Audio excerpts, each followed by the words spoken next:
इस बीच शुक्रवार को पीएम मोदी ने अमेरिका के राष्ट्रपति डोनाल्ड ट्रंप से द्वीपक्षीय बैठक की है। बैठक में भारत और अमेरिका ने वर्ष 2030 तक द्वीपक्षीय व्यापार को 2 गुना करने का निर्णय लिया है। वर्तमान में एक समझौते के अनुसार दोनों देशों के बीच द्वीपक्षीय व्यापार $250 अरब तक का है। अब ये $500 अरब का हो जाएगा। इसके अलावा पीएम मोदी ने भारत और अमेरिका की रणनीतिक साझेदारी को भी आगे बढ़ाने की बात की। साथ ही पीएम मोदी ने लॉस एंजलिस और ह्यूस्टन में नए भारतीय दूतावास खोलने की भी घोषणा की। मणिपुर में गुरुवार को राष्ट्रपति शासन लागू कर दिया गया है। राज्य के मुख्यमंत्री बीरेन सिंह ने पिछले हफ्ते ही अपने पद से इस्तीफा दिया था।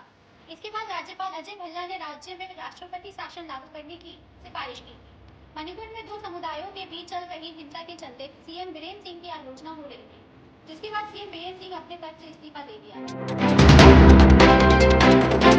दिल्ली विधानसभा के परिणाम आए का दिन बीत चुके हैं, लेकिन अभी तक दिल्ली के सीएम पद के चेहरे का नाम सामने नहीं आया है। इस बीच लोगों का मानना है कि प्रधानमंत्री नरेंद्र मोदी के विदेश यात्रा से वापस आने के बाद ही पार्टी इस पर कोई फैसला ले सकती है।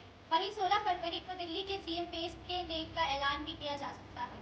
फिलहाल दिल्ली की सत्ता के लिए बीजेपी नेताओं की लिस्ट में अरविंद केजरीवाल की नई दिल्ली की पीठ छिनने वाले नेता परवेश वर्मा का नाम सबसे ऊपर माना जा रहा है।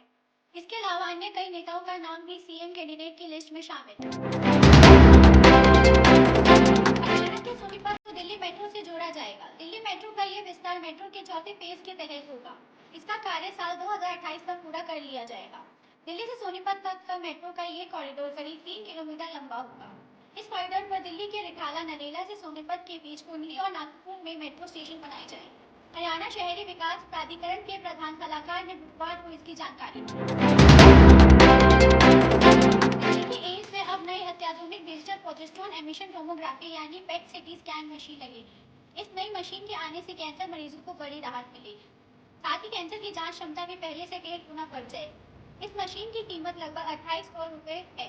एम्स के कैंसर सेंटर में हर साल लगभग 1,75,000 मरीजों का इलाज होता है, जिनमें से हर साल करीब 14,500 नए मरीज होते हैं। एम्स में अभी वो पेट सिटी स्कैन मशीन लोक सेवा आयोग ने सिविल परीक्षा 2025 की प्रारंभिक परीक्षा के लिए आवेदन की प्रक्रिया में जरूरी बदलाव किए हैं। यूपीएससी ने अब ऑनलाइन आवेदन में कुछ कॉलम को एडिट करने की सुविधा प्रदान की है, जिसमें ओटीपी के जरिए मोबाइल नंबर और ईमेल आईडी को अपडेट किया जा सकेगा। उम्मीदवार यह संशोधन सिर्फ एक बार ही कर सकेंगे। हालांकि ओटीआर प्रोफाइल में मोबाइल नंबर और ईमेल आईडी का संशोधन नहीं हो पाएगा। ओटीआर प्रोफाइल में पहले से चल रहे नियमों के आधार पर ही कॉलम एडिट हो सकेंगे। आयोग ने आवेदन प्रक्रिया में तकनीकी गड़बड़ियों की शिकायत आने के बाद ये बदलाव किए हैं। यूपीएससी सीएसई 2025 के लिए आवेदन 18 फरवरी तक भरे जा रहे हैं।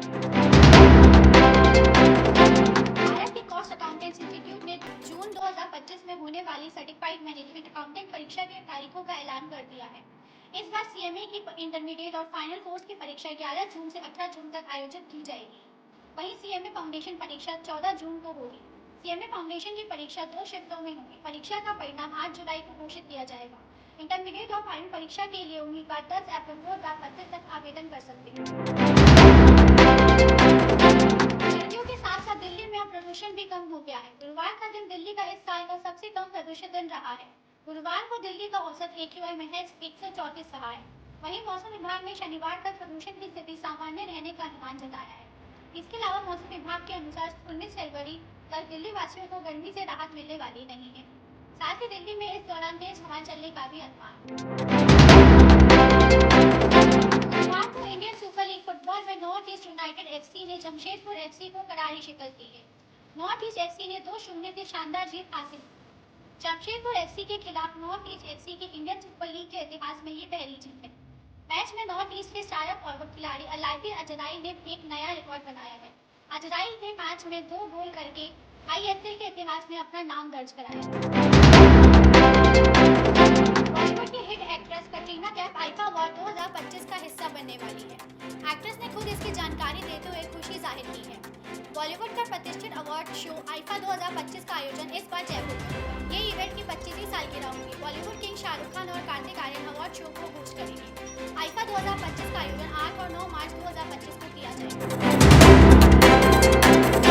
आज के लिए इतना ही। देखते रहिए टेक्निया टीवी चैनल को लाइक, शेयर और सब्सक्राइब कीजिए।